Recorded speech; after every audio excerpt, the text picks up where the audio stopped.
Be careful. You might learn something. Let's go. You are now tuned in to the Factual Opinions Podcast with your hosts. I am Pharaoh. Straight facts.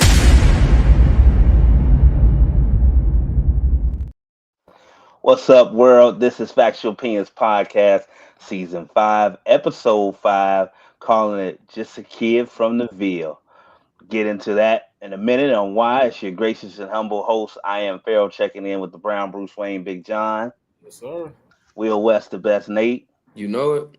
And a special guest today. The reason I called this episode Just a Kid from the Ville, I got literally my big bro, Nate's big bro, technically Big John's too, but young man that I grew up literally around the corner from, and he knows this, but I'm gonna tell the world, somebody I really looked up to, and Mr. Mike Pilgrim. We all did. Yeah, man, because in the Madisonville that we grew up in, you can go left or you go right. Yep. Either way, you had examples, but this man was a good example for all of us that looked up, especially us athletes. Always wanted to follow in his footsteps. One story you don't know, Mike,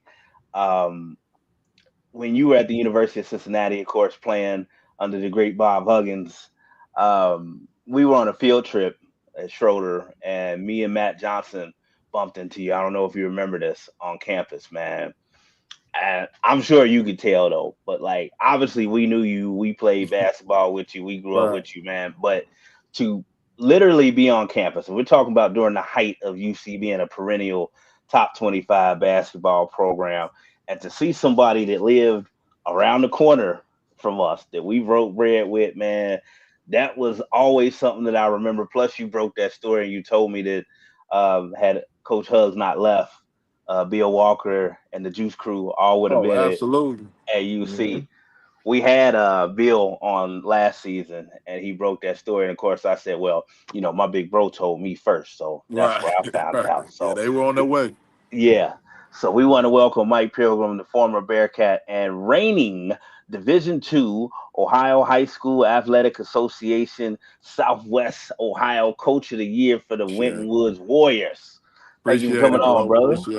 Appreciate it, man. Now I'm happy to be here with y'all, man. Yes, sir. So I'm gonna get right into the hoop portion. Although I already messed with you about being a Patriots fan, and we got some football talk. Bro, that's ridiculous. Hey, man, stop, man. Stop. Y'all, I want y'all to see this. Yeah, hold on. This is how me and him interact, man. I don't like you for being a Celtics fan, but I can let the Celtics pass. But the New England.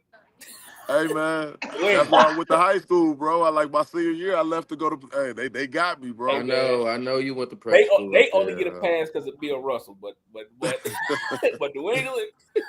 Man, leave my Patriots alone, man.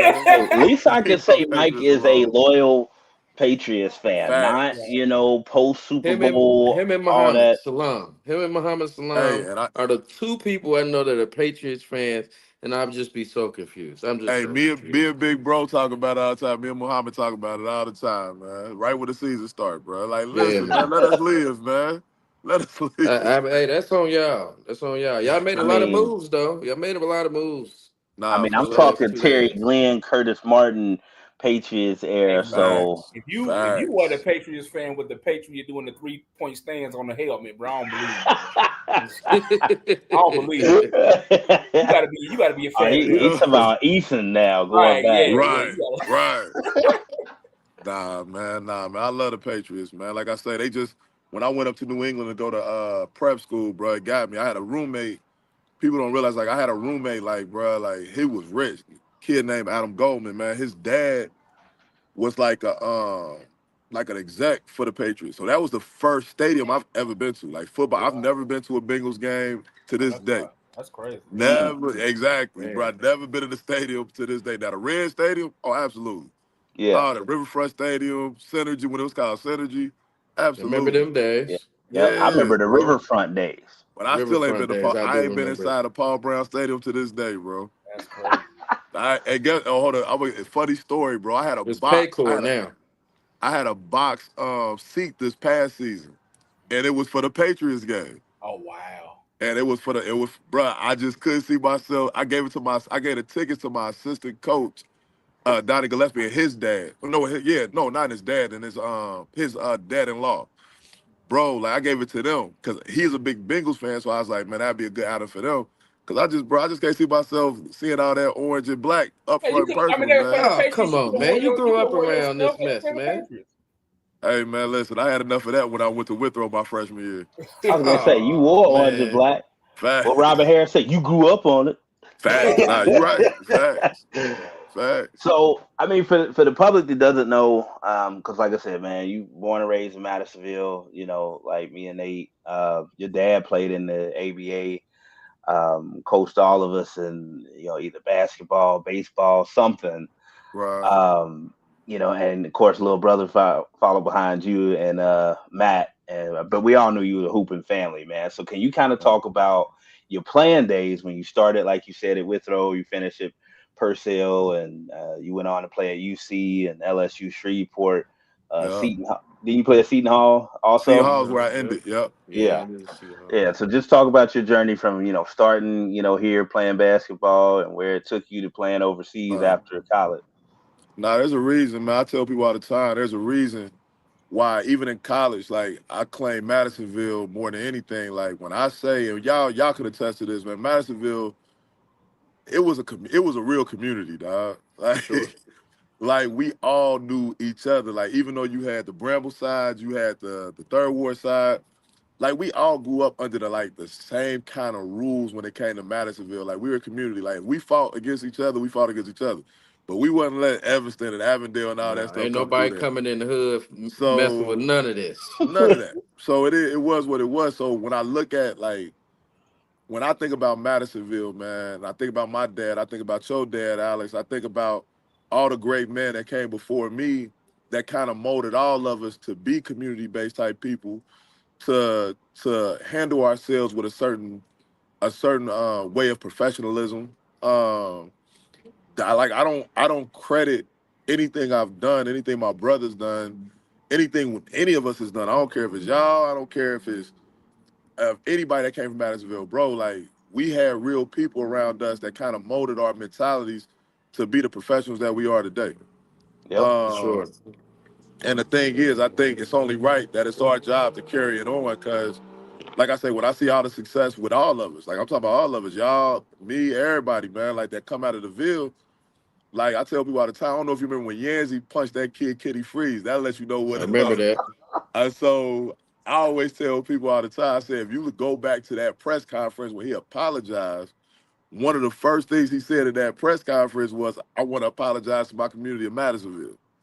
And I tell people about that all the time because I'm like, yo, that'll let you know, like, at the end of the day, he didn't say I apologize. His first thing wasn't I apologize to the UC community. I apologize to the Cincinnati community. First thing he said was Madisonville because he knew, like, at the end of the day, I represent Madisonville means something. Mm-hmm. And it means something to each and every one of us. You know, growing up in the Ville, played for the Madisonville Royals for my dad. Played for my first team was Madisonville YMCA. That was the first team I ever played for at 9 years old. Madisonville YMCA. That's crazy. I was in the hood, but my first team was Kilgore, and that's crazy. Yup. Yeah, I used to play in the hood all the time, but I'd never played for the Madisonville Y. Yup. Madisonville Y was my first team. We had some red T-shirts playing against playing down. Actually, I think we ended up playing in West End when downtown had the little West End YMCA and all that stuff.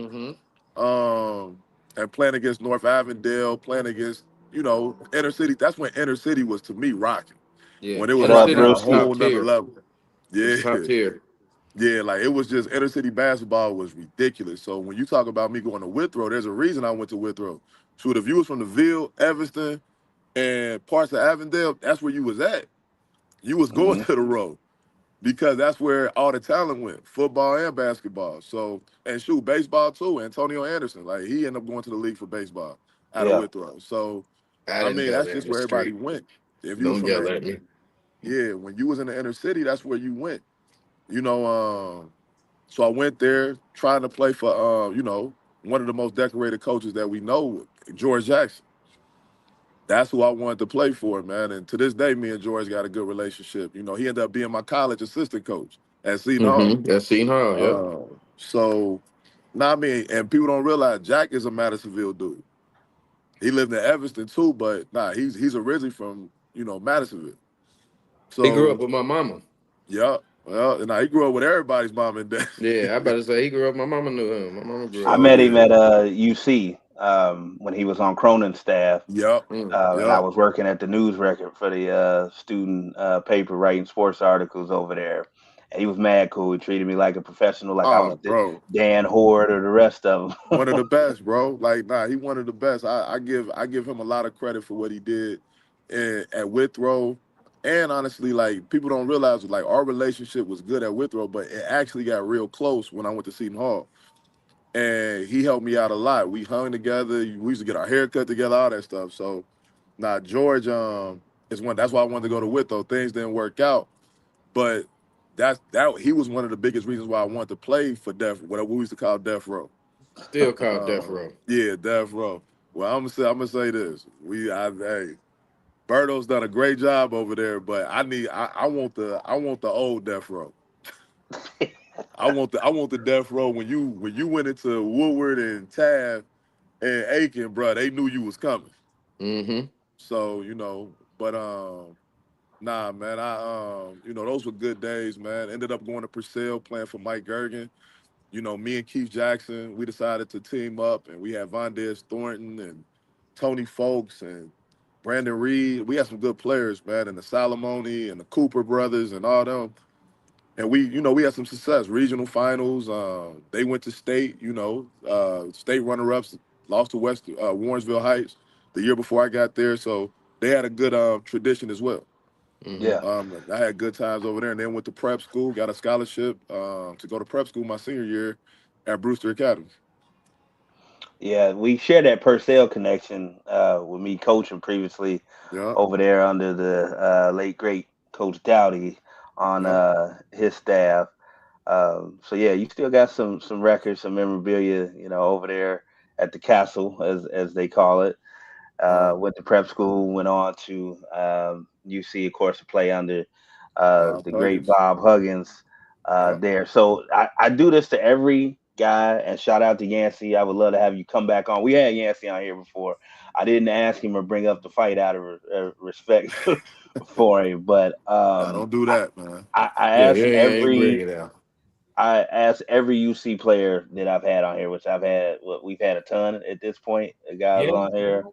yeah. Give me a Bob Huggins story that you feel comfortable sharing that nobody knows about that you remember most from being at UC. Man, it's a couple. I got like a lot of them that circle around in my brain. Hugs. I always tell people, man, that's one of the best coaches. I wish I could have played for more. Yeah. Um, Hugs, one of the honest, most truthful, blunt, and I think that's probably where I tell people all the time. Like I think playing for a guy like him, being around a guy like him, that's why I'm so bluntly honest with my players Mm, and real transparent. Because he kind of taught me like when you lie to a player, number one, you break the circle of trust when it comes to them believing that you can do certain things for them. Mm-hmm. Be honest about, he was honest about our talent, where we were, and what we needed to do to get better. He had a way. He had a way of making you believe in yourself, even while kind of like going at your head. He was one of those coaches, man. Like I say, he's a Hall of Famer for a reason. Like yeah. he was just one of those dudes that really cared about his players, man. Mm-hmm. But the story I would probably tell about Hugs that probably said the most about him as a man. Um, Probably ain't gonna be like I know Tony was on the show. I know you had a lot of. I remember when Tony was on the Yeah, show. Tony Baloney, boy. That's Tony Big Bruh. Baloney.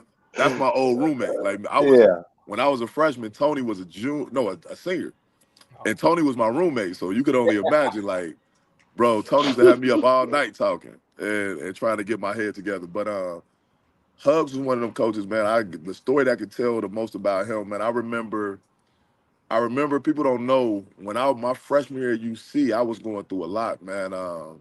Yep. Going into the season, the ACT board had flagged my score. Okay. And Hugs, I just remember him trying to get me through that moment of time and all that. So I couldn't He play in let you do games at the Midnight Madness. huh? He let you do Midnight Madness. Oh yeah, nah, for sure. That's actually when I got eligible though. Yeah, That's I after I got remember. eligible. Cause me and So, we came up there and seen you right before you was like, I'm in this yep, dunk competition. I'm like, yep, you better be in it. yep, yep. But nah, Hugs. I remember we had our inter squad scrimmage, and I'm pretty sure they got video of this, man. Like I remember, it was a Saturday right before a football game, right after Midnight Madness, and Hugs ended up. I was over there sitting on the bench, and he just came by me, man, and he was just assuring me how much everything was gonna be all right. We talked about football. We talked about everything but basketball, man. And Yeah. to me, at that time when I was going through all that, for him to, he had to coach James and all them, make sure they were straight, but he made sure through everything that was going on that I was always taken care of and always okay. And to this Mm-hmm. day, when I see Hugs, I always say, like, dude, you the one coach I wish I could have played all 4 years for. Yeah. Because I know what he brought out of his players. I know what he meant to his players. And like I say to this day, I say it all the time, like, bro, he's one of the best coaches I ever had the pleasure of being around and playing for, because like I say, he just wasn't about, excuse my language, he just wasn't about no bull, man. He kept it Yeah. real in a world, in an industry that you don't know who to trust and how to trust. Bro, you knew exactly who Hugs was gonna be Hugs no matter what. And he was gonna tell the truth no matter what. Now, the one story I will say, man, it's a lot of stories, man. Hugs, I can't tell them because, bro, they raw. They raw. They Tony raw. did already gave us some raw ones, so you can lighten us with a raw one. Die, man, raw. I remember, I remember Hugs was about to fight one of the players, man. My That freshman ain't the year. first time we done heard that. Yeah, I Well, remember. No, bro, like this is where I tell people. I've told this story to my players. Like y'all want to know how raw a coach can be.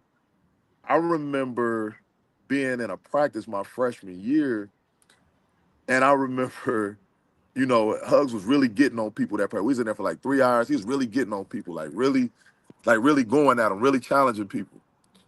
And I remember one of the players, I ain't gonna say no names, but one of the players who's very wide, he's really known around the city. He's a Hall of Famer at Cincinnati. Um, he was mad. Like he was just mad of him going at him. And he was just really, really mad, man. Like you could just tell. So that player ended up taking it out on one of his teammates. So and fouled him real hard in the middle of practice. So Hugs kicked out the media. He kicked out anybody that would have a problem with what was about to happen. Like literally, like, hey, Oh shut yeah, them he doors. he cleared the room. He got to clear the Cleared room the before whole it get action. shoemaker, bro. Cleared the whole shoemaker, and was like, yo, you really want to fight me? And when I say he took off his hat, bro, and all you see was a bead of sweat come off of his head, went to the middle of the court, and bro, I said, this man is really putting his hands up. Like he really about that life right now. Like he wasn't gonna do nothing. It was just that I think he was trying to show us, like, bro, like at the end of the day, we a team, we brothers. That's why I call my thing at Win Woods the brotherhood. We brothers, like y'all my kids. Like at the end of the day, brothers fight. Brothers yeah. have disagreements. Brothers might be mad at their daddy or their mama, but we gonna handle it, and we gonna handle it without any outside interference. We gonna handle it, and then after we handle it, I always used to say, like, Hugs, if he could say a line, he would have been like, well, let's handle it, and then let's go get some wings. We ain't gotta like each other at that moment because we in battle, but once it's over, and we family. Yeah. And It's like, I'm gonna be honest with you, bro. In this world that I've in the basketball world that I've been in, it ain't like that for 100 for 99.9% of people, bro. In this industry, it ain't like that. People ain't real like that. well, times have Like they changed. they take And things personally, bro. Like I'm talking yeah, about grown men. Like they just take things personally when it come to kids. He was yeah. a guy that he understood we was kids. Like we had things that we had going on, and he was gonna allow us to be kids. He just wanted us to work hard. He just Hmm. wanted us to work hard for what we say we were and what we wanted. But he wanted the best for everybody. I don't care. Can't nobody tell me Bob Huggins didn't want the best for everybody that came through that university. Because like I say, I was with him for a short time, and he like, bro, as soon as I got done at UC and I left, and he left, I'm thinking like, yo, like this man, that was my coach for that moment. I'm probably never gonna really have a relationship with him again, bro. People that are close to me know this. He's the reason why I went overseas.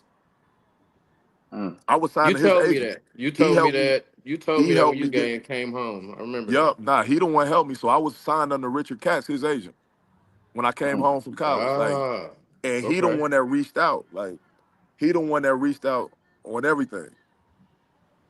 That's why So I was love he hearing was the these reason you went to these China? these stories, man. Man, he the reason for all that, bro. Like I tell people all the time, like that man looked out, bro. Like he told Richard Katz, like, bro, like, yeah, you like he's worth being signed. Damn.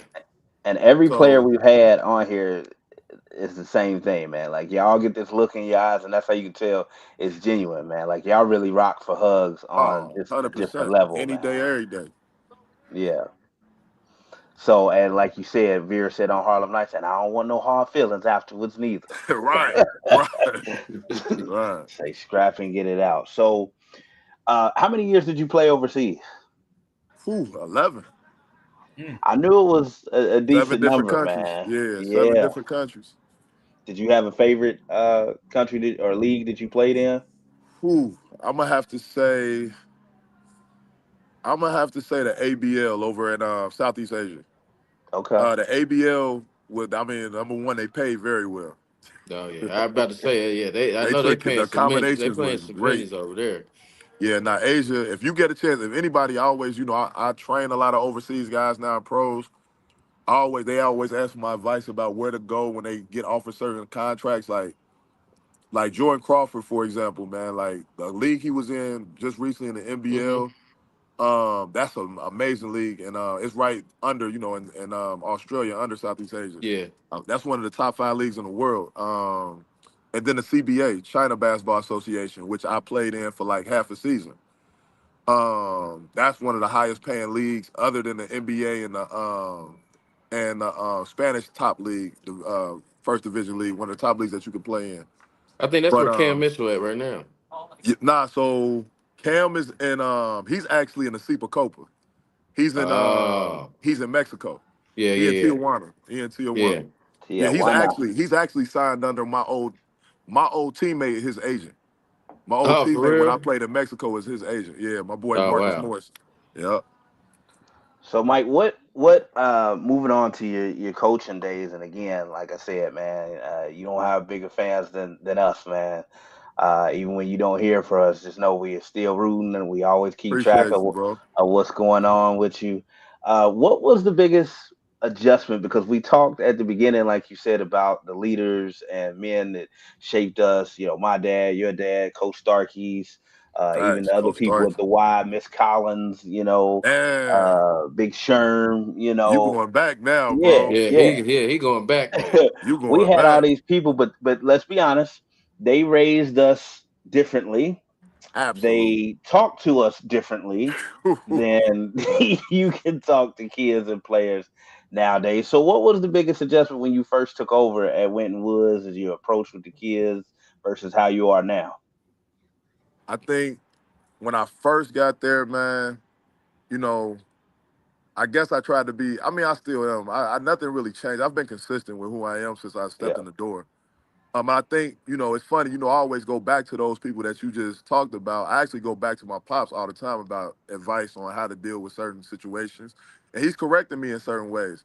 I think the biggest thing with dealing with kids, especially with adjusting to this generation, is you just gotta always be on the ground floor about what's going on with these kids. Hmm. Hmm. Like you can't, I think the way we were dealt with was great for our generation. And it's honestly still great for this generation. You just can't be scared. You can't, as an adult, you can't be scared of these kids. You gotta be able to hold them accountable, but also let Facts. them know that you care about them. Mhm. Hmm. And caring about them ain't always letting them have it. Caring about them ain't always getting in their face. Caring about them ain't always, like, sometimes you gonna have to meet them on. You gonna have to listen to them. I think the best coaches are great listeners. Hmm. The best I was coaches just are getting ready great to say listeners, man. listening is probably the Yeah. keyest thing right Man, you now. can't be a leader without listening. Yeah, Yeah, hey, amen. it's a fact. Amen. So I think that's the best thing that I could tell anybody when you're going into a coaching situation is, man, listen to what's going on around you. Listen to the administration. Listen to the other coaches in the building. The thing about our situation is, man, we got great coaches in that building. We got Carlton Gray on the girls' side. They're on their way to state on Friday. We got he played NFL football. Yep. His daughter is at Ohio State. He's had 2 McDonald's All-Americans as daughter. So I take from him. People don't man, listen, I take from every hey, what Jay-Z say? I'm a what he say? I'm a writer, not a bite. Shoot, listen, I bite from everybody. I bite from everybody. Listen, that's to me, that's what artists do.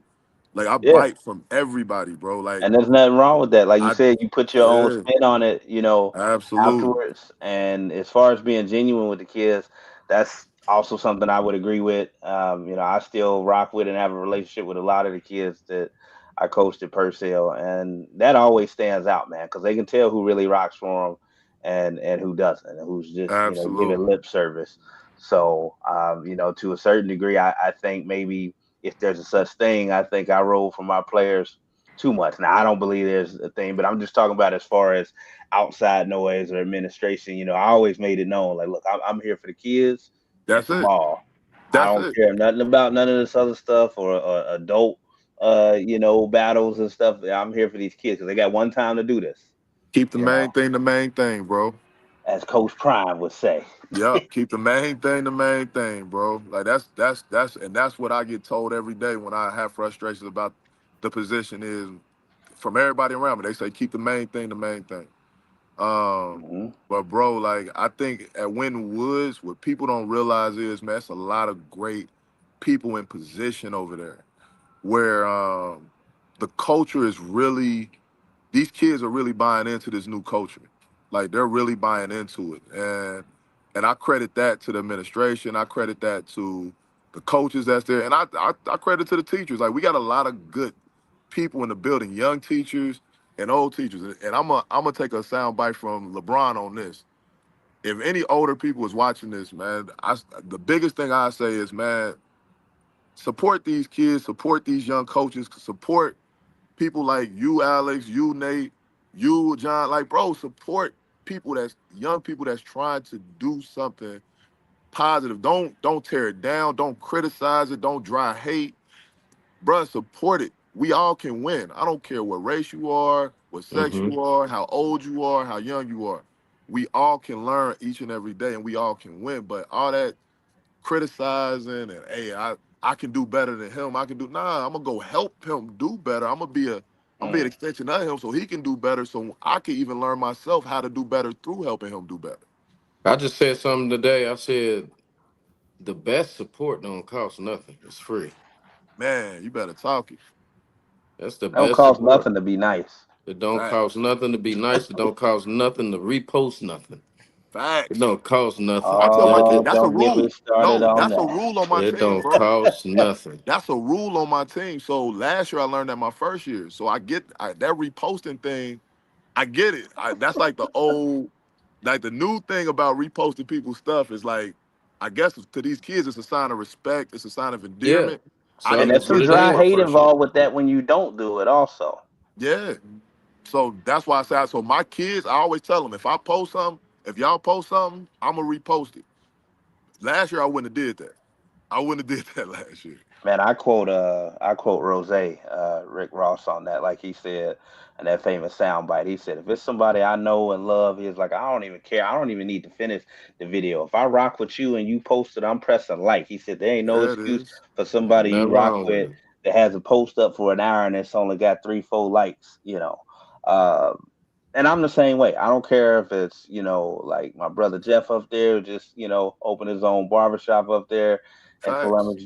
Jeff Lawrence from the Yeah, you know I hood. know Lil Jeff. Yeah, Yeah. the guard, my cat Bryson Lacey, with Lacey Auto Services, man.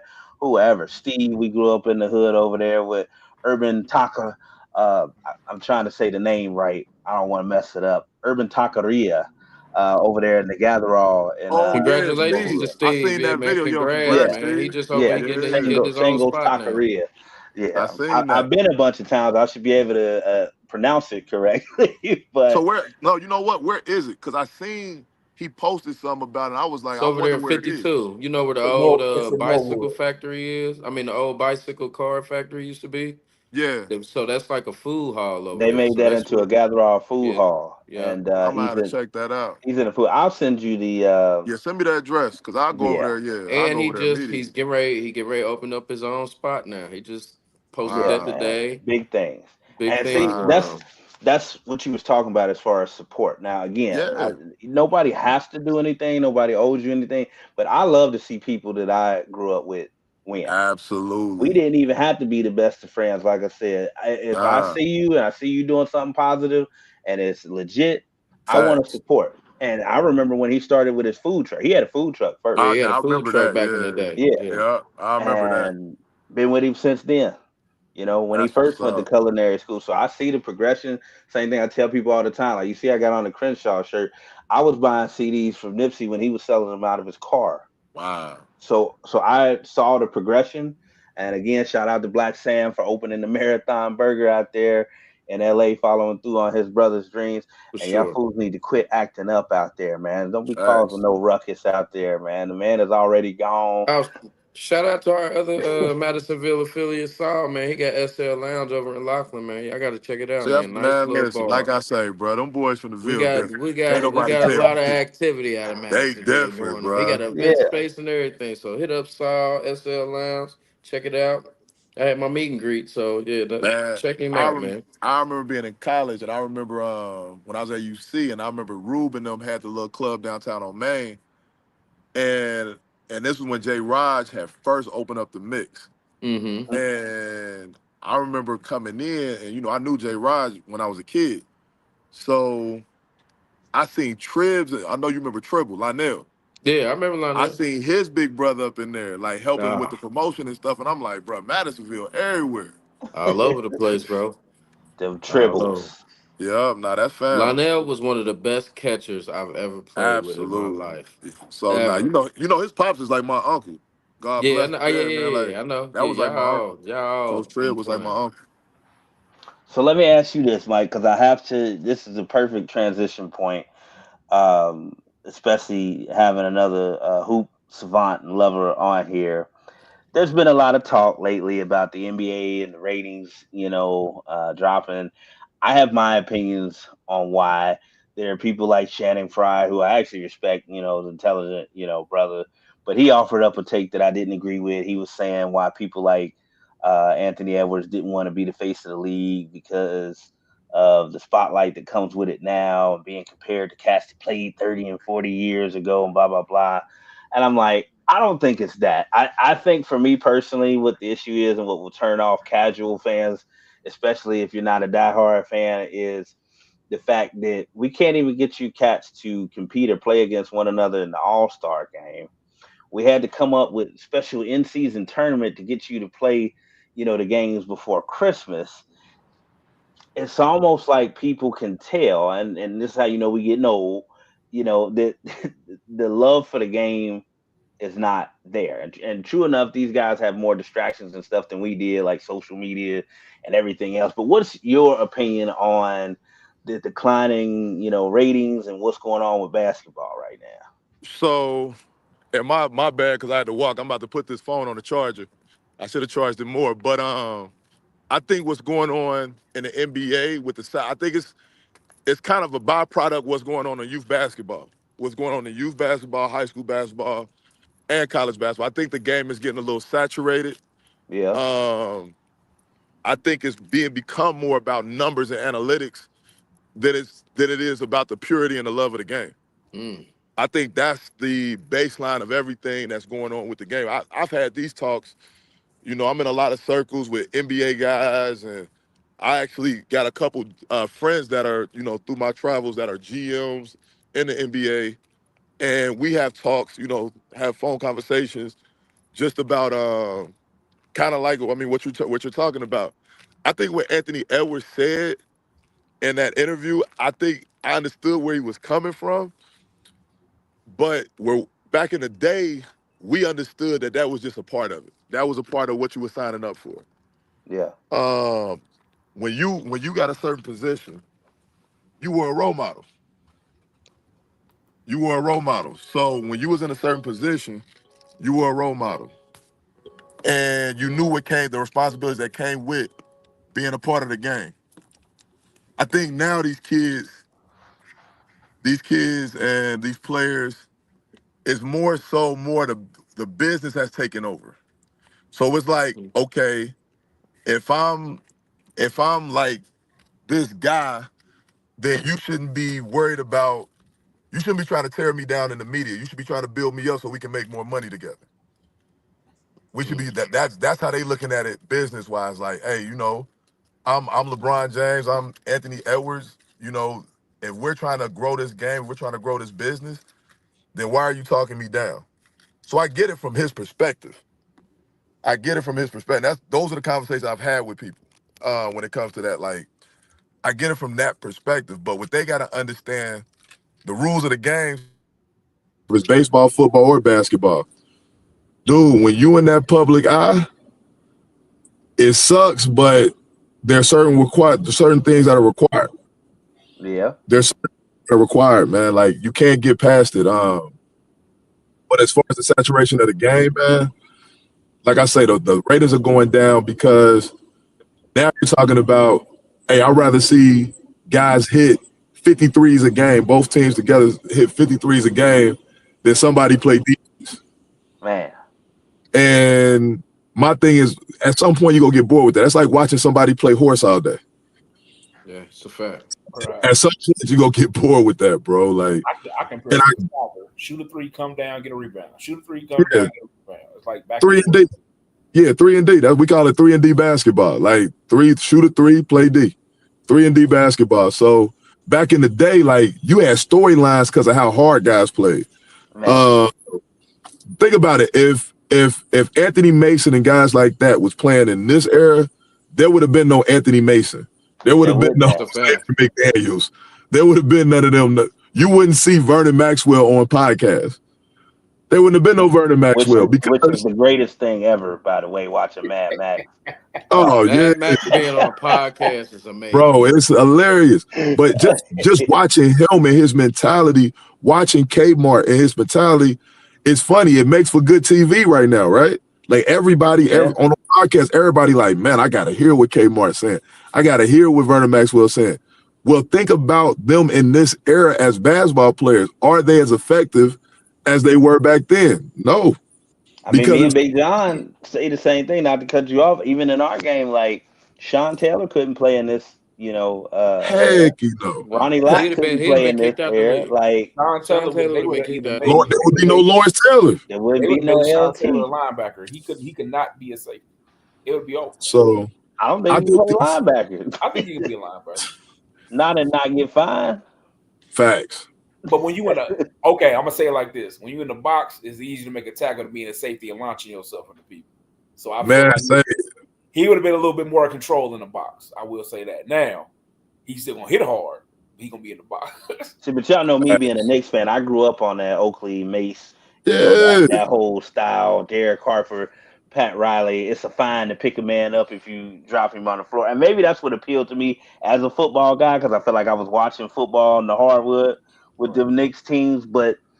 And I don't want to get into that conversation, but it's like when you watch cats like MJ and what he had to go through and how hand checking was legal and Pistons would basically murder him and the Knicks were right behind them with that. I mean, and even the era that we grew up in, it was still different in the 2000s with Absolutely. And Kobe and KG and Rashid and all of them. Like, it was just different. And I don't think it's not to talk down on today's players, but I always ask the question. I just say, well, look, if science and training and stuff is so much more advanced now, then why do we have load management and guys that only think they should play 40 games, a season, but yet MJ and all these other old school cats were able to play 82 games and not get hurt? Because I think it's the LeVar Ball thing. Like, you have to condition your body for what you're asking it to do. I think that's why players get hurt. So check this out, bro. This me and my dad, I remember we talked about this a while back. So back in the day, what was the shoes that people played in? That guys like Will Chamberlain and all them played in? Them Converse, right? Now, what's so crazy, my pop said all the time, he said, Mike, and you didn't hear as there weren't as many ankle injuries, especially bones coming out of people's knees and all that stuff. So check this out. Even with our era, you didn't hear about a lot of these injuries the way they popping up like they are now. Right. So now you get to this era with, like you said, all the technology and everything, and all these guys, bones coming out of knees and ACL injuries like crazy, even though the recovery time is less now because of technology. Yeah. But why are we getting all these injuries that you didn't hear about a lot back then? Why is it so many of them? Well, now we go back to what Hug said in an interview years ago. What don't kids do today that they did back then? Play defense. No, it ain't even about defense, bro. I'm talking about just the basic when you growing up. Oh, yeah. They don't even have fundamentals no more. Bro, they don't play outside. I was getting ready to say they don't play outside. That is well. That's where you got your nicks and bumps and all that stuff. Yeah. Think about you used to play Killer Man. Yeah. You used to play Killer Man. Think about how dangerous they would say that is now. Yeah. Oh my God! Why are y'all doing this outside? Yeah, why are y'all doing that? Like, bro, like. Hey, hold on. Let's stop, y'all. Hold on, real quick. Let's stop real quick. That's how you got better. That's how you got better. Like, and Alex know we would play a whole football game as children. Get off the football field, go play Killer Man on the side. Absolutely. Going to play. Or Mike know this, or you finish baseball practice with the Braves, what you get ready to do? Go hoop. Go to the courts. Go hoop. Go right to the courts. So that's the difference, bro. Field right there. Oh, they hooping? Oh, yeah, we better go over here and get to it. These kids are protected, bro. And I get it. Don't get it twisted. I tell people all the time, I will never, this is a new generation, new way of doing things, just like we were a new generation from my dad's and them generation. I get it. Totally get it. So I'll never say. On the bounce. Yeah. Oh, bro, bat on the bounce on the tennis courts. Oh, yeah. On the tennis courts, bro. And bro, like, I can go on and on what we used to do in the Ville. Yeah, bro, we went through the motion out there. Facts. But the thing is, Hugs made a good comment about how kids don't play outside no more. So what do you lose when you don't play outside? You lose your sense of competition, because it used to be if you lost a game, you didn't want to lose at Oakley. You didn't want to lose at Bramble Park. You didn't want to lose at Stewart Park, because guess what? You might not get back home. And then if you play trash, you wouldn't get picked up with that next 5. So it was one of those things, you learn certain things by trial and error. Like I tell my kids, like, so y'all can appreciate this. When you was outside and you dribbled the ball so much and it was rocks and gravel and all this other stuff, what did an outside ball develop? You getting a titty in it. You got a titty in the ball. So check this out. Them gloves, gloves people wear to work on their handle and stuff like that. So in those gloves, the technology behind it is when you put one of them on, just check it. There's a padding in the middle of that glove. The glove is kind of like a titty in the ball. Like you don't want, the ball is not supposed to hit your palm naturally. Oh, okay, so that makes sense. That's all that's about. That's literally all that technology is about. That's crazy. So they make money off of kids not being outside playing, just naturally playing basketball. That is crazy. So that's why I told my kids all the time, like, they got these little sleeves for the ball. We used to put trash bags on. Yep. Johnny Hollingsworth was one of the best ball handlers I've ever seen in my life. God. I knew you was gonna bring up his name. God. Shout out to Coach Tim from shout out to bro. He one of the most talented people I've ever met in my life. Marcus Daniels taught me how to dribble without a glove, though. Facts. For sure. So it's one of those things, like, bro, like I remember being at too. Yep, you right, Dwight. I remember hold on, Mike. Hold on, Mike. We have to give a shout out to these guys. Shout out to Dwight. Shout out to Saul. And congratulations, they are playing in the Final Four this weekend. Absolutely. Sunday. They are They are part of that Aiken basketball team. Absolutely. I just want to give them their due all, man. We proud of y'all. D-Bull, absolutely. We proud of y'all, man. Y'all putting on for the city. Bring it home. It's time to bring it home. That's all I'm saying. Yeah. Shout out to all the Cincinnati teams, man. But Aiken, sure. I got a great relationship with Black. That's like my little brother. Yeah. They got a great staff over there. Them guys really care about them kids, man. They do a lot of great things for those kids. They go to war for those kids. They deserve everything they get right now, man. I coached Baby J when he was younger, when he was in elementary school. Baby J, Tavion, Twine, all of them, bro. I'm happy for those kids. My biggest thing for all these kids, and y'all know that's what I'm about, is I just want them all to have a chance to get to the next level where they want to get to. Yep. So understand, I just want all the high school players of all the high school team, girls and boys at Cincinnati, understand that the job's not done. Even after y'all win state, the job's not done. It ain't. It's not done, bro. Like, get your grades, get your education, make sure you're putting yourself in position so when that college coach calls, whether it's JUCO, NAIA, D2, D3, D1, bro, that you already in position to sign them papers. So, but shout out to all, man, listen, every one of those teams deserves to win, man. And I wish my boys was there, but they fought hard, bro. But I want Aiken to bring it home. I want him to be said, and then I want him to be guy. I was a rival. But I want to see Blatton and Dwight and Saul, my boy. I want to see them boys bring that home, man. Being a CPS product, bro. Anytime it's one of us in it, I'm gotta support it. Gotta support it, man. Hey, D Rich, man. Hey, man, put them cheeseburgers down, homie. Bro, it's time to get. Yeah, we gotta put you on. You gotta be healthy for these games, baby. So one question I wanted to bring up, man, because it's funny more so than anything. So a lot of us sports fans were saddened last year when the news broke that NBA on TNT would be in its final year this year with NBC purchasing basketball rights. Again, it's all right.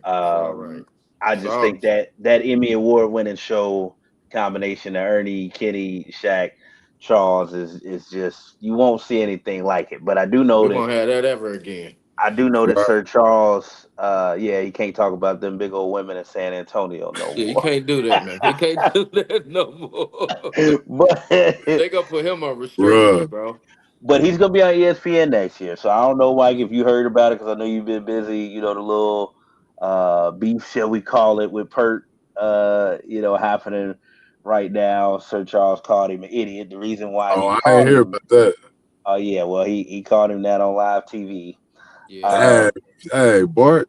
The reason he did he been that, acting crazy, bro. He know it's over with over there. Well, that's why Shaq was cussing on All-Star break, like, F it, we getting fired anyway. That was the wrong group to tell that you getting ready to cancel their show. But anyway, he called him an idiot because Perk said that the reason the Luka Doncic trade with AD went down is because of the decline in ratings, and the NBA is trying to save itself. So of course they had to send a superstar to the Lakers, one of the top two marquee franchises, to revive, the NBA. And Sir Charles called him an idiot for that. I got two questions on that. What was your initial reaction when you heard of the AD Luka trade? And if Chuck and Perk did square up on one another, who you got? So crazy, man. I would say when I first heard about it, I remember, man. First thing I thought, I'm a agree with Perk. I'm a agree with Perk to a certain degree. I know that goes on. I know that does go on, but that's not just in basketball. That's in every sport. Yeah. At the end of the day, guys, like everything, like right now, this podcast is entertainment. It's truth, but that's why I like the name of it, like Factual Opinions. It's truth to it, but it's entertainment. Yeah. Basketball, football, baseball, people don't understand, like at the end of the day, it's at the pro level, it's entertainment. Yeah. Jay-Z had that famous saying in a lot of his songs, like, at the end, it's only entertainment. Yeah. Basically telling you, like, bro, only believe half of what you see and half of what you hear. So there is things that goes on in sports like that. There is things that goes on in professional sports like that, to where you be like, hold on, why did that happen? But it happened to keep ratings up. Now, do I think it also was a good business move for the Lakers and Dallas? Absolutely. Absolutely. I thought it was a magnificent move for both of them. I thought AD needed to go somewhere where he had a nice little point guard, and Kyrie. Now, who knew they was going to get hurt? It is what it is. LA definitely won the trade now. Oh, absolutely. They definitely won. And I mean, you see how they play it. So it was a great decision by LA. Like, it was a risky one, but a great one. This, though? I don't mean to interrupt you. Can I Go say ahead. this? This was a business move, trade. Absolutely. This wasn't no more but a business move because if y'all don't know, that part owner that took over Dallas also owns a casino in Vegas. I don't know if y'all know that part of this. I heard about that. Yes, sir. So, the number one thing she wants to do in Dallas, she wants to bring a casino. But Texas, it does not have that law of having a casino in Texas. So this was kind of a backlash of her not getting what she wants. Right. So what about Michael Finley taking that beer out of Luka's hands after they won the Western Conference Championship last year? That had nothing to do video with it. surfaced too. Well, they saying they question his conditioning and everything else. I'm just saying that video looks a lot more poignant now.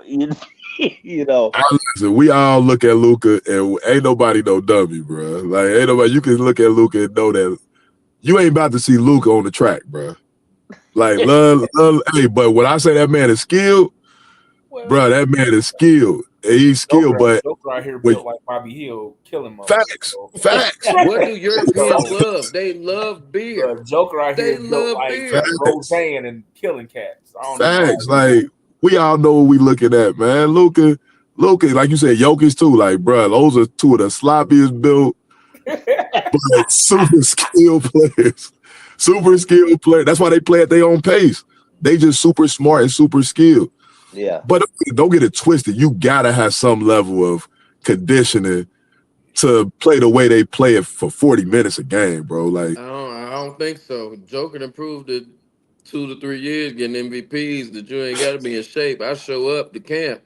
I'm good to go. He watched Shaq videos. Initially, though. Oh, sick. Initially, guys, though, and they know this, Mike, I didn't like it because I felt like, okay, now you have nothing in the post or no rim, protector that might not show up now, but I think. Hey, man, quit disrespecting Jackson Hayes, man. You knew you was gonna hear it from him. I wasn't gonna say it. Look, if it comes down to having to play Denver or somebody like that who does have size, in the playoffs, it could be different. I think maybe in the postseason, but I mean, I've been proved wrong with the run that the Lakers have gone on since Luka got there. And one thing that Jeannie does know, like her dad, is that you need a superstar in LA, and they got an international superstar in Luka, who, give or take, if they're able to re-sign him, obviously should be there even when King James decides to hang him up. Absolutely, man.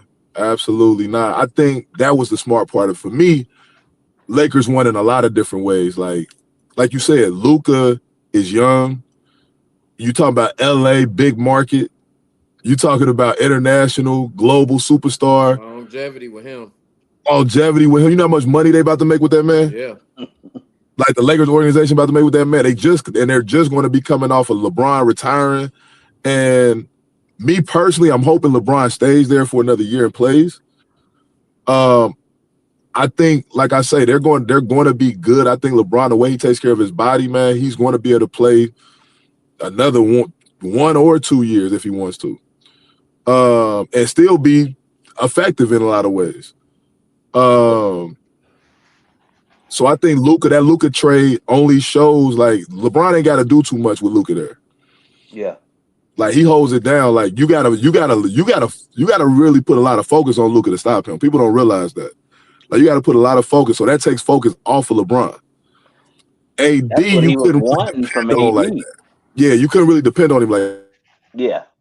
That's the only unfortunate part. But I thought in the short term, if he was able to stay healthy, which obviously he already has not been able to, I felt like that lineup, before Kyrie goes down, I'm like, let AD get in there, man. Dallas might be able to make, a run, but obviously it didn't work out like that. Yeah. When he's at his best, I don't think there's a better big that moves the way he does in the league right now. As far as when he's at his best. But that trade, I love the trade now with Perkins, Bart, bro. Listen, it makes for good entertainment. All that, put your hands up and all that stuff. Hey, man, you two black men, y'all keep getting money, man, and support each other. But all that putting hands on people and all that stuff. That's what we need. Like you said, squash all Yeah. that because Chuck started it. He prefaced it by saying, and let me tell you something, I want all the smoke. So I'm like, oh man, that's how you joining the It's team with me hilarious and though. me. It's hilarious, bro. And Perk from where he from? He from Texas. He from like what is it? Beaumont, Texas. Beaumont, Texas. So me and Perk came out the same year. So me and Perk actually we played against each other when he was with Houston Hoops.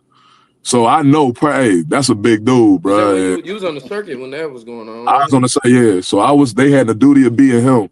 So and it was me and Rob Height.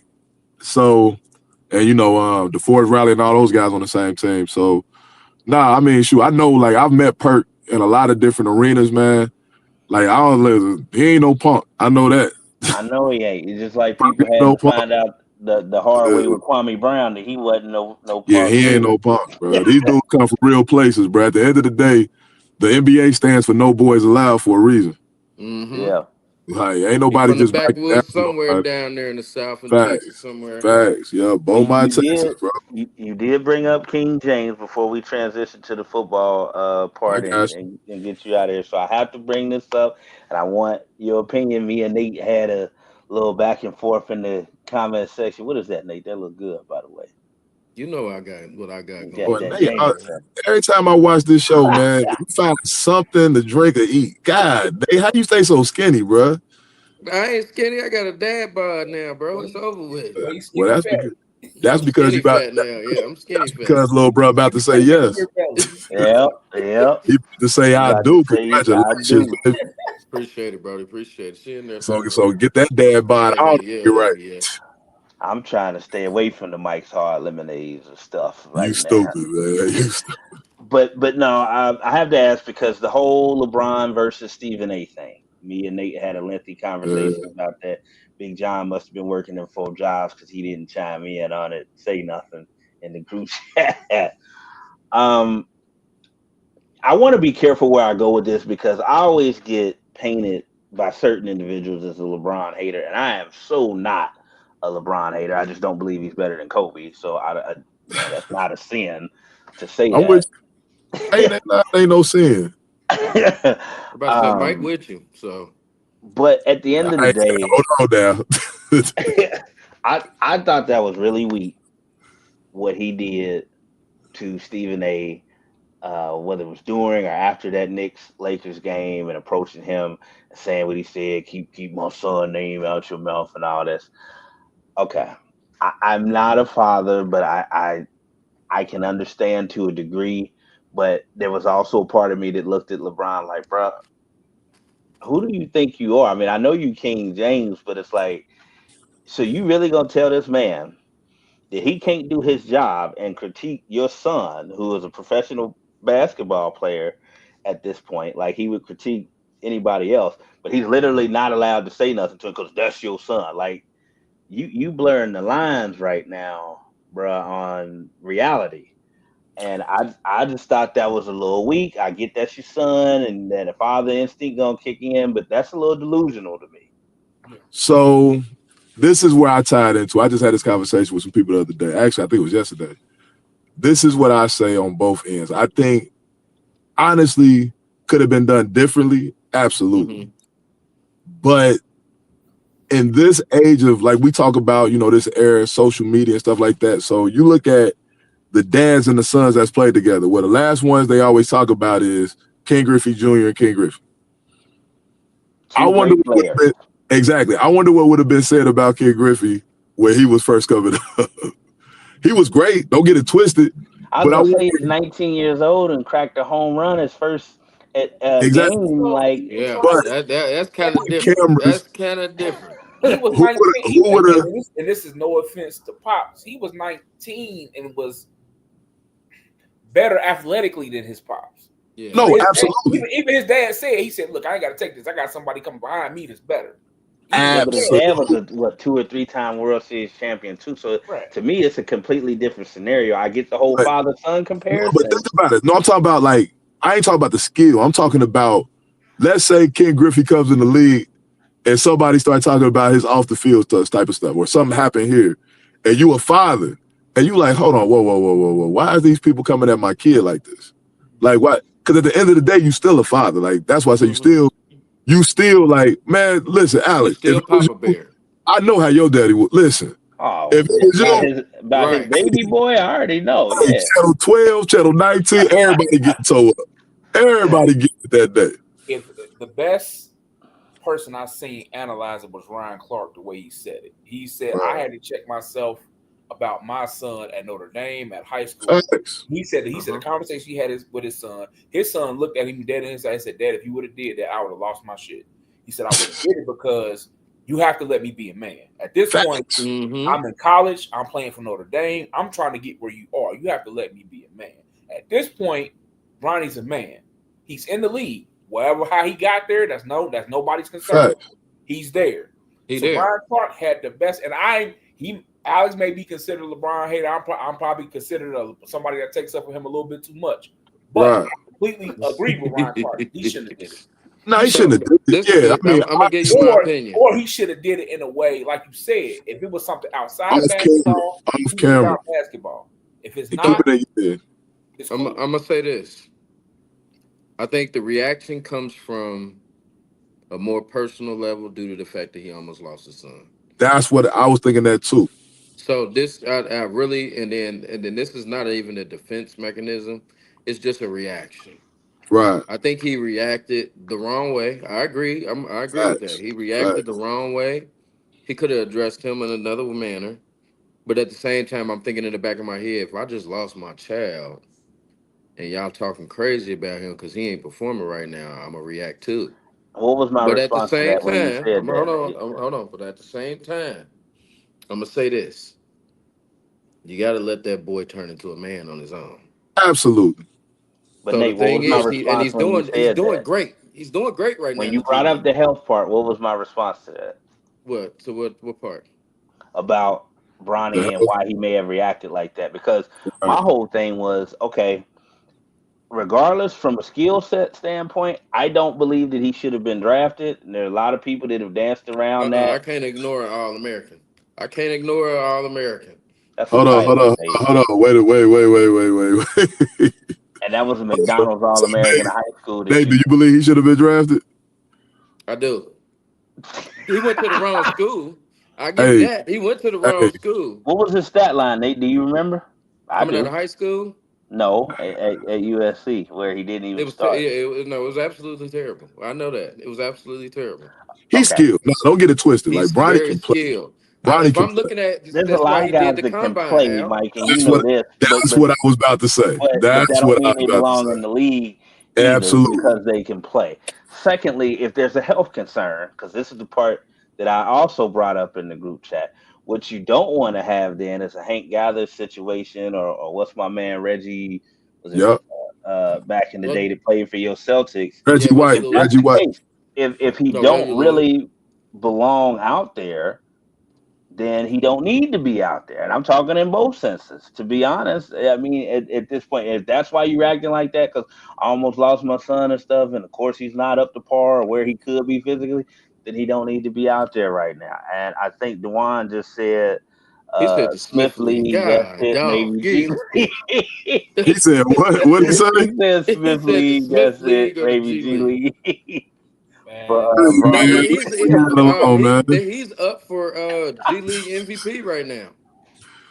Leave that man. Leave that young man alone, man. He's playing well in the G League, but like Alex, should he have been drafted? I don't think he should have. But if you're gonna say that, the people around him that got drafted around his same area need to play better because they ain't playing no better either. What did Mad Max say about his son? What did he say about his son? He said, well, excuse my language, everybody, but he said, well, let me do my friend Maxwell. Well, goddamn, shout out to LeBron, man. He got Bronny out there, but he said, my son went to university and averaged 12 goddamn points a game. Motherfucker ain't get drafted. Yo, the thing about dealing with Bronny, man, I never want to say somebody doesn't deserve to be there because at the end of the day, I know that kid that kid put in a lot of work. I know he did. Like I've met people that knows Bronny. I know people that knows, you know, the things that he went through, you know, getting to where he's at. That's a tough thing, man, because you got a dad that's basically supernatural out there on the court. Right. And that's why I'll never hate on Jeffrey or Marcus, because bro, that's tough. That's tough, bro. Like, no matter what you do, you understand the pressure that gotta come with that. What did you say? You out here doing booger sugar. I don't know about that. You stupid. But people don't realize Marcus and Jeff, like, they played at UCF, Illinois, and where else did the other one go? Illinois, UCF, and actually did pretty good. Like they actually like played, like were good in college. But I think hold on. I'm gonna stop right now. Hold on. Bro, this is a different era. We got guys. Scotty Barnes came in the league averaging 8 points, he a killer. 6 rebounds, and so these stat lines didn't mean nothing in college. In some cases, but being a Lakers fan, I clearly remember second round picks turning into Jordan Clarkson and Josh Hart, you know, guys that are really producing the top level and won Sixth Man of the Year awards and stuff. Josh Hart starts for my beloved New York Knicks right now and stuff. So I'm looking at it strictly from what's best for the Lakers, not trying to appease LeBron James or his fans or, you know, LeBron sexuals out there. You know, I'm looking at it, what was best for the Los Angeles Lakers. I'm saying that they could have found a better second round pick to use that. Who's doing better than him in the second round?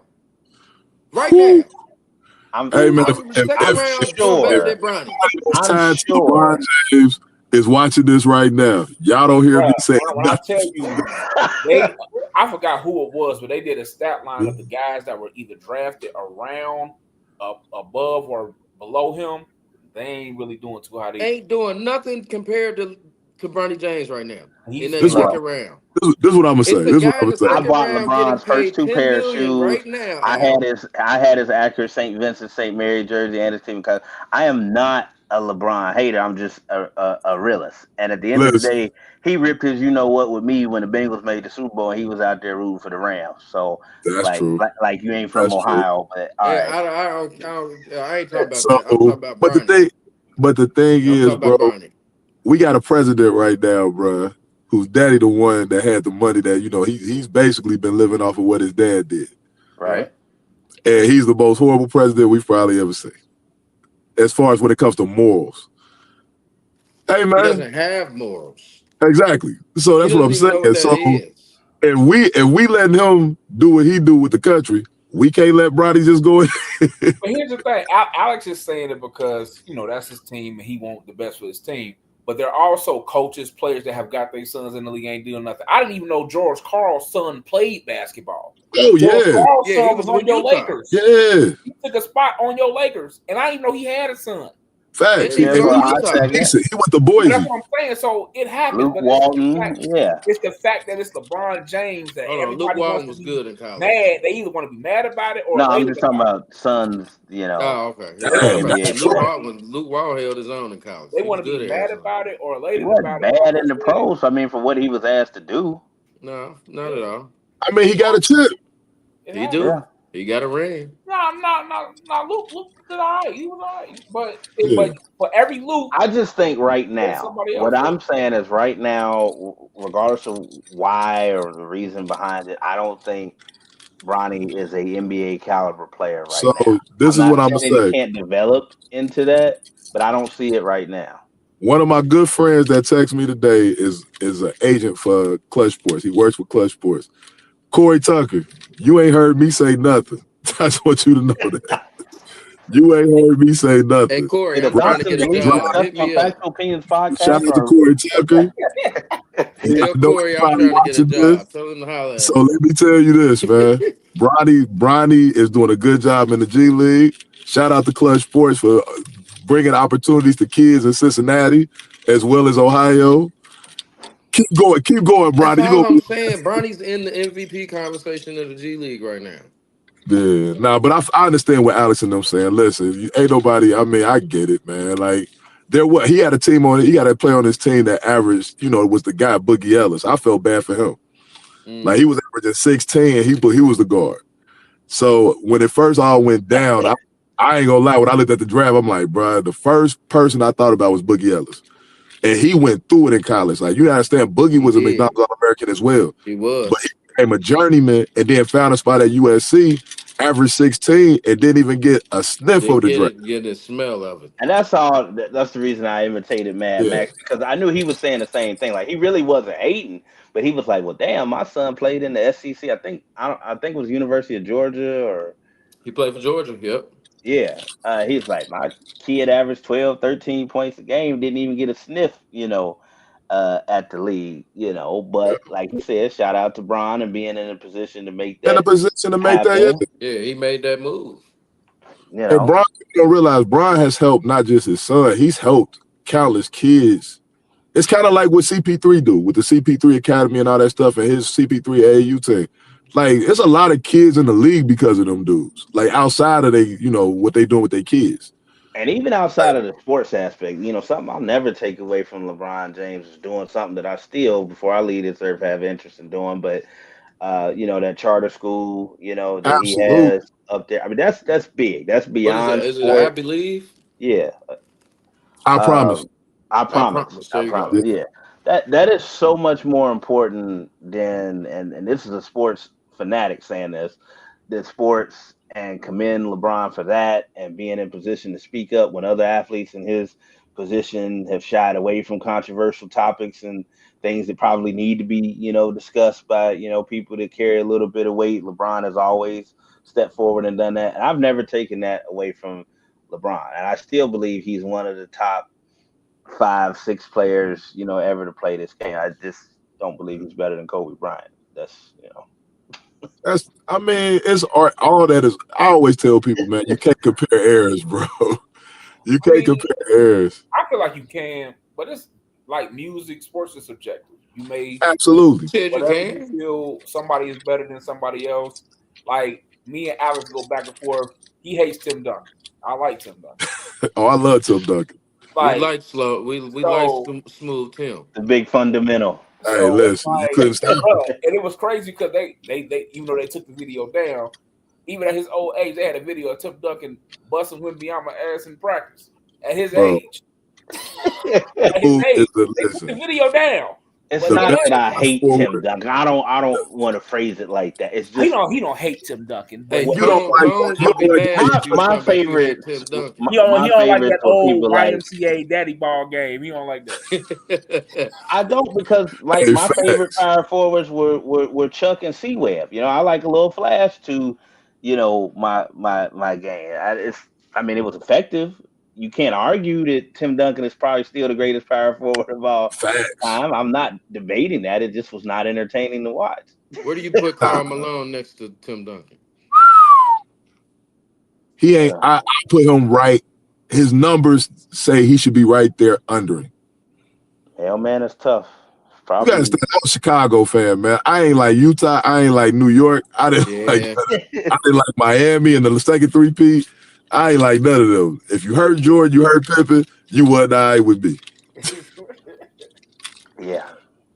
Being a Knicks fan, I couldn't say nothing because we always got the short end of the stick. Yeah, John. Hey, shout out to John Starks. Yeah. Oh, my man. That was my guy. That's still my favorite Knick of all time.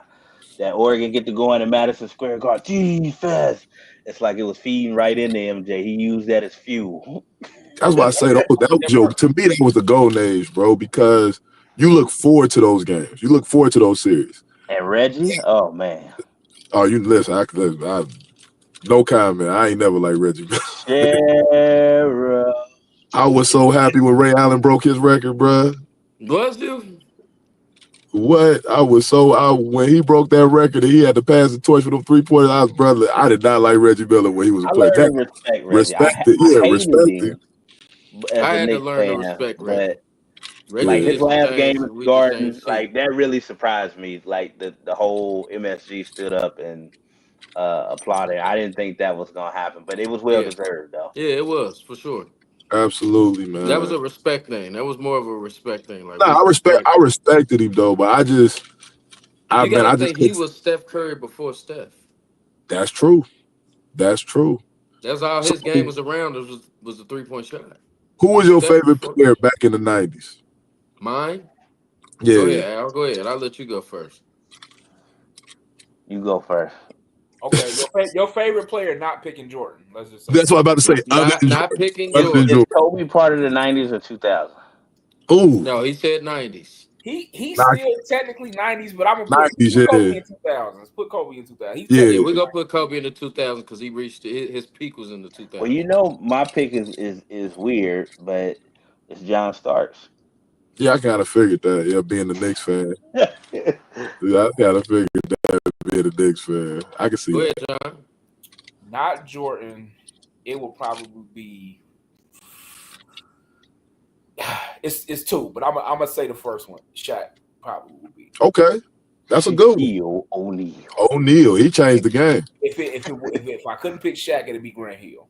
But Shaq. Mine was Nate. mine was great. I kind of got two. It's kind And of don't hard. say Paul Pierce. No, hell no. He was 2000. Anyways, he was 2000. No, mine is kind of two because I like the Jesus Shuttlesworth in Seattle, Absolutely. but I also was a big Penny fan. Hey, there it Anthony. is. There it is. Yeah, I was Anthony a big Hardaway. Anthony Hardaway fan. Yeah. Anthony Hardaway was probably, other than, because I like big guards, so John said one of them, Grant Hill. I was Oh, a you was reading my huge, mind. I just was getting I ready to say was a Grant Hill was up there huge too. Grant Hill fan, bro. If he Like, did get hurt, just imagine if he did not get hurt. I feel oh, that he way was, about that was Penny it. though. No, I same feel thing, Same way both with of them. about Penny, yeah, for sure. To be And honest, and yeah. and he honestly, I don't care what nobody say, he had the best. We always talk about super agents. Grant Hill had the best agent known to man back in For that day. There ain't sure. no way he was yeah, injured all that what time was it, getting the paid like Poland he was brothers? getting paid. What what? Somebody, whoever it was, I need to shake their Yeah, hand. they were brothers that were They made sure Penny he still ain't worrying about money right now. Facts. Yeah, he definitely got paid even with the injuries. So I want to transition before we get out of here. Obviously, I messed with Mike a little bit off camera about his pro team, the New England Patriots. Can't really say much because they came in here and won first game of the season last year. But right now in Cincinnati, everybody's going crazy for the start of free agency. Bengals have made some moves, but it's not the moves that everybody is worried about right now. The Tee Higgins situation is on the forefront of most um, Bengals fans' minds. There was a rumor that the deal was supposed to get done either yesterday or today. That obviously has not happened. I'm worried that this is going to drag into the summer. And all I'm going to say is, you know how Mike was giving disclaimers, you know what I do on here in case I ever do want to work for the, Bengals one day. I never say anything about Mr. Brown or Katie on here. I allow Right. our followers and John and Nate to say stuff, I but want to. I I want will to right never, now. I'll Miss wait for you to get Brown, done. Miss Blackburn.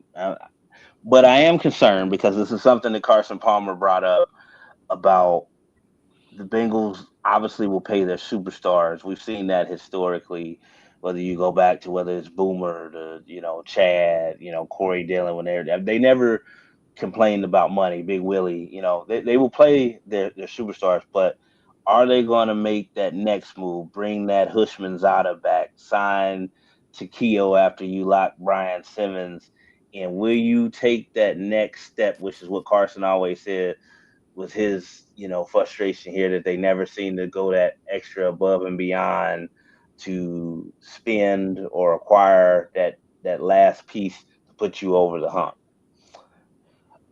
They did franchise Tee Higgins, and I really do hope that was in a good faith effort to give themselves more time to get this done. But I just want to ask everybody, like, on a scale of 1 to 10, what is your confidence levels that Tee Higgins gets a new deal before training camp starts?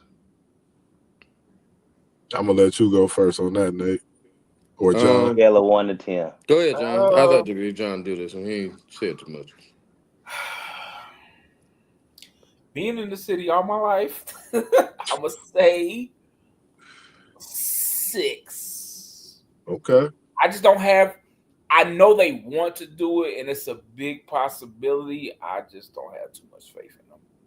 6 is still pretty high, though. 6 is still pretty high. Yeah. And it's pretty high because I feel like that's an important piece they want to do, especially with the pieces they told to find a trade. You know, they are trying to keep Higgins, you know, especially telling your best defensive player right now he can find a trade, which that's going to take some money off the books. So I understand.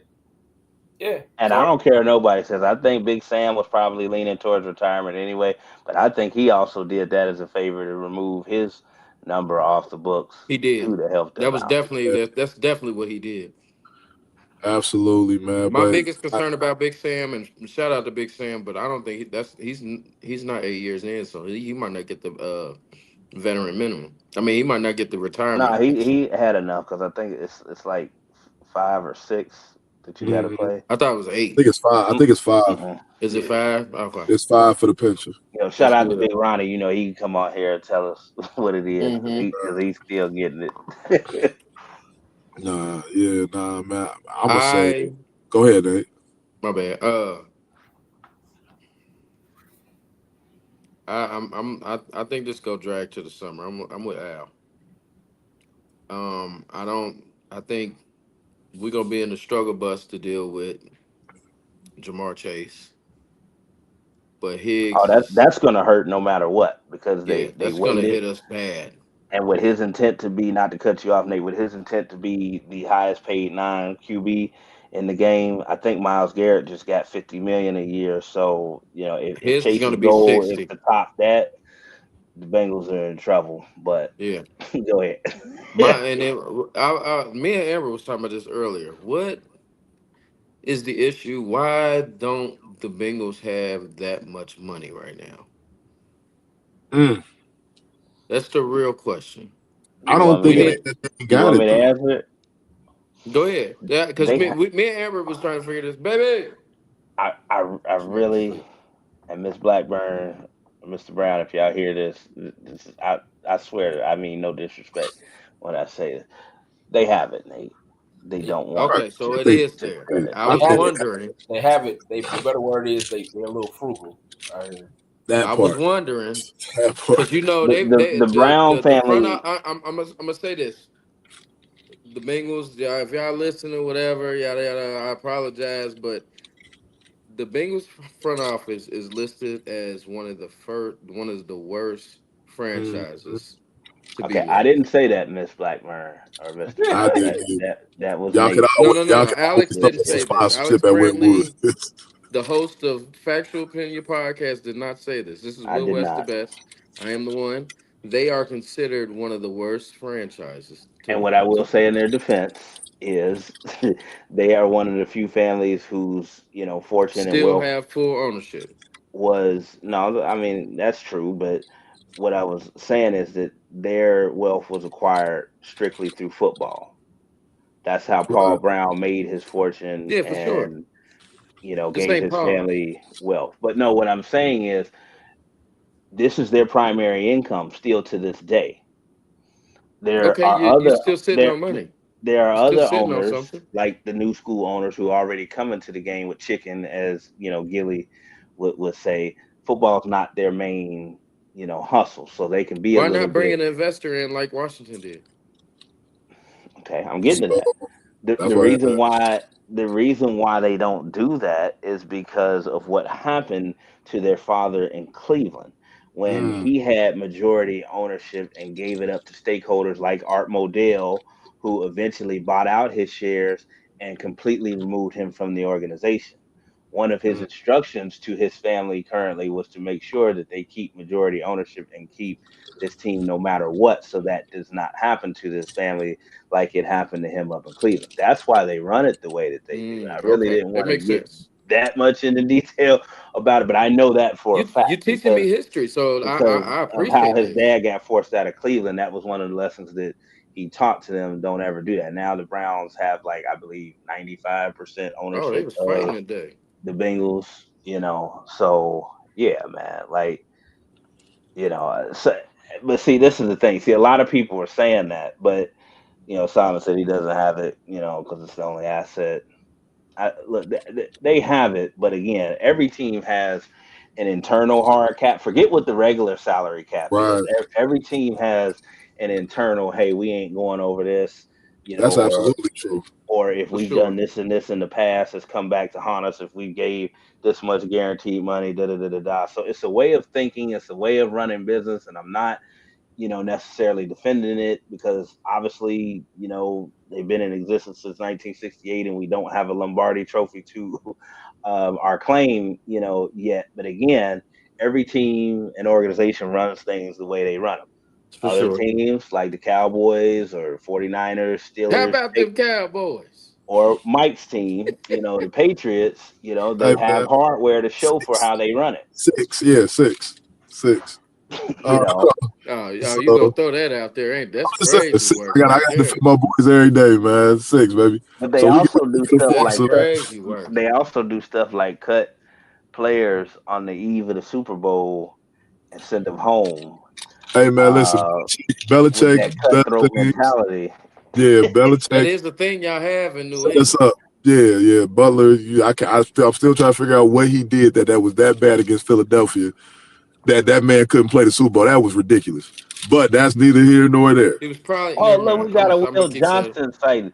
Shout out to the head varsity basketball coach at Schroeder, our My man, alma mater.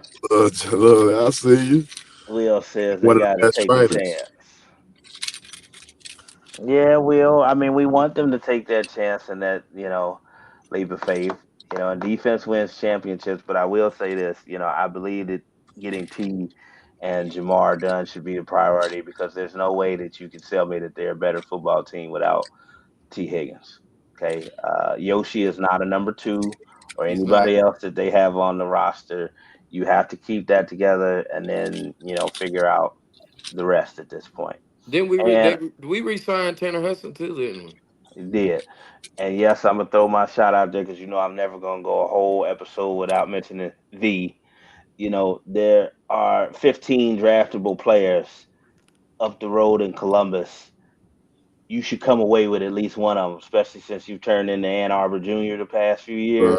There's no excuse why you don't come away with at least one Buckeye, even if it's Jack Sawyer in the second round replacing, Big Sam or something. There's a lot of guys that can help fill out those holes because obviously it's not going to all be done through free agency either. So just throwing that, out there.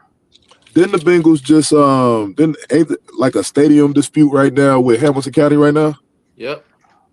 Well, So it's not a dispute. It's the lease is getting ready to run out Yeah. in so 2026. they asking for a renegotiation and for more money, right? This is what I'm gonna say to you Bengals fans that I say all the time. The reason I can't Oh, convert to here a we Bengals go. fan. Here we What I'm go. gonna say. Goodness gracious. Get ready to pay your taxes. That's why I say they gonna pay them players. I'm telling you this right now. Them players get paid for this. This is gonna be the first time in history they paid all them superstars like that. That's why they like, yo, the lease is about to be up. We gonna need some more money. So Hamilton County and Cincinnati, Ohio, about to go ahead and find ways to get that money. We still, if you're a Bengals fan, It will be signed. you still got to thank Joe Burrow if you're a Cincinnati Bengals fan because City Council was already digging in their heels, and a few of them, Todd Portune and the rest of them, they were looking forward to 2026, and all but came out and said that they weren't going to, renegotiate. And at the time, wanted the Bengals to leave. Now, I still think that would be the dumbest move, ever because you're not going to survive on just FC Cincinnati and So Cincinnati what? Reds So what? because this ain't the big red machine. But Not at all. Joe Y'all coming doing opening here. day? Speaking of Big Red, y'all doing opening day? Oh, me and Big John in there, bro. Oh, yeah, I'm Y'all going. might Oh, see Yeah, I'll us. be that's there. say Y'all I'll less. be might there. see us on camera. We in section 142 in the outfield. Yeah, I'll be out Oh, there. you I going to do y'all every going to open the day. game? I told you we was going to the I game. ain't I'm be never mind. I ain't we Cause on who we got as the coach now? We just picked up a big time coach, didn't we? Tito Yeah. Francona. Yeah, We're yeah. gonna hold them accountable. Now, We Facts. you got know what to. we're gonna be doing before the game, Nate, Okay. I was just making sure. They about Just and to be making up there in doing. the sure. banks. You got a 4 o'clock time. I understand. So I was Yeah, just well, making sure. I made sure Big John was going. He said, "Oh, Big John going." There Huh? you go, man. Yeah, Yeah, man. you I'm got. on. Yeah, you got to. Yeah. Okay. All right. Will. I'm glad you made sure. He better, otherwise I'm gonna sell his ticket. Yeah. You Sell can't it. sell that I paid for, Negro. Oh yeah. There you go. Never mind. We can't. Yeah. Have to. All But right. Hey, Then nah, Mama, I we want to give a. I just want to say condolences to former NBA player Oliver Big O Miller. He passed away today. Yeah, I seen that, man. Rest in heaven. dang Oliver Miller. Seen that. He I was a know good he player too. struggled with his weight a lot Mm-hmm. during his career. Him and Tractor Trailer. Yep. Uh, was interesting enough. Charles Barkley was the one that helped him get it under control for a little while. But Really. for those of us that have been through that, and I have, because I done lost 100 pounds twice. Big John know the struggle. It's something that you always have to stay on. So that's horrible news, man. Oh, man, he go. Like I Yes, say, man, sir. I'll meet That's you. a bet, Kent. My boy Kent said he'll meet me. I ain't nah, worried about we you. gonna be down Y'all can there go to too. the We just game. gotta go to the game. But Big E, we gonna be down there too, I man. just Y'all need John to leave be on me. time, man. No, Big John don't know how to do that. He First gotta of put an all, outfit on. Then both of y'all he lie. gotta take some I, pictures. hey, I beat Oh you nah. yeah, at because Big John got the what's it called? Hey man. You know what I'm talking about, With Nate, the for you. he got the timer on the camera too. Yeah, Yeah, man. man. The thing, the prompt that Hey we Mike, he got the use, whole kit, bro. Oh man. He man, he set it up, man, Tell him, and, Saul. and be posing Set and it up, stuff, plan it man. up. He good to Hey go. man. that's sick, Gotta get the man. people what they The want, man. tripod, excuse me. Hey, they tell them you gotta get the people what they There you want, go. Big He got the John. tripod. Yep. Big John be That's fresh what's to the up, mug, man. That's what's up. But Bengals yeah, forever. You hear that? Bengals Bengals forever. forever. Yeah, hey One man, last listen, I'm thing. with you. I believe one day y'all will hold up that trophy. It Hey man, just ain't hold gonna on, be man. this You time. can't say it like this, like it's a charity I case, hope, man. because Stop my doing that, dad man. got to the point, God rest his soul, where he was like, I don't think I'm gonna see it in my lifetime, but you might live to see it. But I ain't ready to admit that yet. It's gonna be like when Chicago Cubs finally broke the curse. I was there that night. I Oh Oh, was you in was in man, Chicago. Chicago when they did that? I went, bro. Me and my little cousin, Justin Orr live out there. Oh, Justin do live So, in bro, I was on my way to China. I had a layover in Chicago. And that was the night they won, bro. When I say Chicago was going nuts, we were on the streets that night during my layover. Mm. Like, bro, like I was like, what is that? You see people crying. I'm yeah, talking about all over. Like, 100 years. That's that's how 100 it's gonna be with the. years. That's what happened with the I'm gonna Bengals. be one of them crying MFs if they ever do Oh, I'm gonna be pull it boohooing off. too when the Bengals I win the Super cried. I was Bowl. there when they broke the playoff win. Curse. They beat the Raiders in the wild card and won the first playoff game in 31 years. Man, me and Jeff was hugging people we ain't even know down there at Paycor. Man, I was crying. I was Yes, thinking about my dad and my brother. Like, man, I wish they could have when the been here to Bengals, see this. see, Pops, Matt, everybody in my family are Bengals fans, big time Bengals fans. When Yeah, they was getting ready to go to the Super Bowl, I ain't gonna never forget. They called me on FaceTime, man. Matt called me on FaceTime. They all had their Bengals jerseys on. My mom's had her jersey on. All that. They called me on FaceTime. I told them, I said, man, listen, y'all win the Super Bowl. That's the day I go to Cancun for about a weekend, so I get away from here because I know what it's about to look like in these streets. it's gonna be I know real. what that. And it was like they took off school for the Super Oh, bro, Bowl the next what? day and Man. everything. Schools was closed. Schools When And the was they world still closed the do it. next was All day. closed. these years later, like CPS is closed the day after the Super Bowl. Yep. Now from now on, yep. Man, that's true, Jesus. But I think y'all got a chance. If y'all can sign everybody, I don't see why not. Well, we still got some holes on defense. The offense certainly was not the reason why Hey, we Oh, didn't Mike, make heck, I the meant to tell you playoffs this last earlier. year. What if Henderson don't go nowhere? Y'all know mm, how I am about that. I am not big on having players in my organization that don't want to be there. Or, excuse me, he wants to be there, but under certain circumstances. And if those can't be met, and he's finding out the market, even for other teams, what they will and won't give up for a 30-year-old. And there is a stat. I don't have it. I had it. Somehow I deleted the graphic or whatever of how many guys get double-digit sacks after the age of 30. They are playing the odds. I know don't nobody want to hear that. And yes, it bit us in the ass when it came to people like Andrew Whitworth, who were still performing. over that age. But it's just one of those things where you have to go risk reward.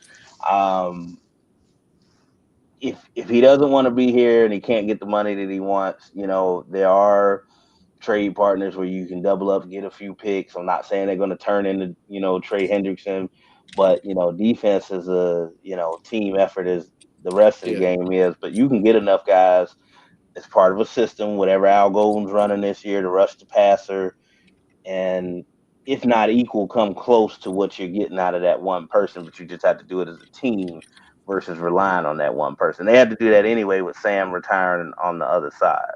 Mm-hmm. But that's my take on that. I'm just, if a guy doesn't want to be here, then let him go. I'll tell you when I become a Bengals fan. Bring Paris Johnson home to protect Burrows. Bring him home from Arizona. Bring Day Long home from Miami Dolphins. Bring all them dudes home, man. Show them some love in Cincinnati. Like, you want to go sign some dogs, go sign some of them Cincinnati products like y'all did Sam Hubbard. That's a fact. Like Coach Tressel used to say, homeboys play harder.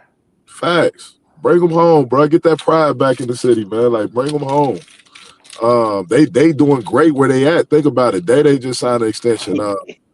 Bring Mike Edwards. You want somebody good. Sam retired 2 years ago. I mean, the Pace kid with Minnesota's balling right now. Facts. I mean, but look at Mike Edwards. He got 2 rings. Yeah. You see what I'm saying? Like, bring some of them dudes home. Or you know what? Or trade a lot of them Bengals like y'all used to do back in the day. Trade them to the Patriots so they can get rings, man. Oh, you everybody hand to Mr. Kraft. I knew you was going left more. with this. I knew they want Tee Higgins bad right now. Hey, that's why I'm saying if y'all ain't gonna appreciate that man, I swear I found where that man leads. If y'all ain't gonna appreciate that man, we've been one Tee Higgins. Y'all need a wide receiver right now. We ain't handing them nothing. 3 of them. And they went out and signed the former All-American from to be the head coach. Absolutely. Still think Gerard Mayo was in a no-win situation regardless, but yeah, man, it sucks for him. I love when they picked him up. I was happy, but you can't have a season like that in New England with Robert Kraft and think you about to stay there. No. Last thing I want to say before we get out of here is I want to admonish and talk a little bad on the GMs and front office people that are throwing these shade and behind the scenes hate at Shedeur Sanders. There's some serious undertones to it, number one. Number two, as he even spoke on, he didn't go deep into it, but he mentioned it. I think there's still just some hate overall for that last name on the back of the jersey that is clouding people's brains on this, because I don't know what it is that you are trying to nitpick at. You can argue whether it's him or Cam Ward at the top of the draft or whatever, but whoever does draft Shedeur Sanders, and even the commentary is stupid stuff like, well, he just didn't seem to care what we thought about him. Why should he? Don't you want that out of your quarterback that's going to be in front of the media every day and got to be the face of your organization and don't want his confidence to dip down? Of course, y'all said the same thing about Aaron Rodgers and why the 49ers passed on him. Oh, we thought he was arrogant. Well, you missed because you got Alex Smith and the Packers got Aaron Rodgers and all his arrogance. Now I know he's on the downside now, but at the end of the day, stuff like that, and Keyshawn Johnson talked about it too. These guys that are making these decisions, Mike, you alluded to this earlier. These analytics guys that never even picked up a damn football, have been out there on the field, ain't been out there ever to do it. That are trying to critique something they never did. Saul said New England's cooked, Mike. Get it in, because I mean. All I'm gonna say is I hope it don't take us 30 years to get back to where we supposed to get to. Because I mean, it took some people 30 years, man, to get back to this. But still, stop the Shedeur Sanders hate, because all you're gonna do is pass up on a really good football player. You know what's gonna tear him alive, Al? His pro day. This pro day gonna make everybody look stupid. Me and Al talked about this off the field. Right now, Shedeur Sanders and Quentin Ewers are probably the 2 most ready NFL quarterbacks. For sure. and it's not even close. Like I like Cam Ward. I feel like Cam Ward is probably a step below them, but Ewers and Shador are the two most NFL-ready quarterbacks. First of all, your dad is Ewers from Texas. Yeah, from Texas. Yeah, like your dad is Deion Sanders, so you grew up around the NFL your whole life. Your personal trainer at one point was Tom Brady. Facts. So you know what you're doing. You can see one it of on the the greatest field. players ever. You can see it on the That's field that he knows what he's doing. And it's not because of his legs, it's because he's smart and he has an arm. Him and Quentin Ewers are the two most NFL-ready quarterbacks right now. Absolutely. So they got Ewers down. They got him down late first round. Because if he goes to a team and gets drafted low and goes to a team that actually got some players, it's gonna get real ugly. Yeah, it's gonna get bad. That's because, Nate, the evaluators again aren't people these days who even played the damn right. game. So yeah, that's why I respect Dan Orlovsky so much because he know the game. Yep.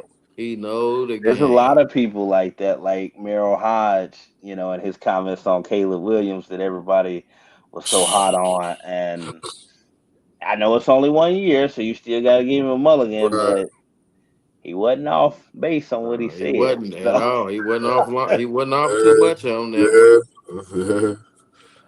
Well, Brother Mike, again, man, I truly appreciate you stopping through, man, and making an appearance again. You know, you've been big bro forever, and you always will be. So, like I said, you'll have a bigger fan than me, Nate, Big John. You know, Factual Opinions, man. Proud of everything that you're doing over there at Wentwoods and everything you're going to keep doing over there. Appreciate that, man. And I'm proud of y'all, man. One thing I do want to say, man, there's continue to build y'all presence on these platforms, man. Stay together. Sure. These are things that are needed. Conversations like this that are needed, especially with the world going the way it's going. Forget sports, forget everything else.